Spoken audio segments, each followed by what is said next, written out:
فرعون بولا کہ پیشتر اس کے کہ میں تمہیں اجازت دوں تم اس پر ایمان لے آئے، بے شک یہ تمہارا بڑا یعنی استاد ہے جس نے تم کو جادو سکھایا ہے،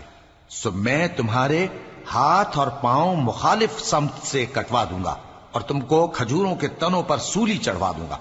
اور تم کو معلوم ہوگا کہ ہم میں سے کس کا عذاب زیادہ سخت اور دیر تک رہنے والا ہے۔ انہوں نے کہا کہ جو دلائل ہمارے پاس آ گئے ہیں ان پر اور جس نے ہم کو پیدا کیا ہے اس پر ہم آپ کو ہرگز ترجیح نہیں دیں گے، تو آپ کو جو حکم دینا ہو دے دیجئے، اور آپ جو حکم دے سکتے ہیں وہ صرف اسی دنیا کی زندگی میں دے سکتے ہیں۔ ہم تو اپنے پروردگار پر ایمان لے آئے تاکہ وہ ہمارے گناہوں کو معاف کرے اور اسے بھی جو آپ نے ہم سے زبردستی جادو کرایا، اور اللہ سب سے اچھا ہے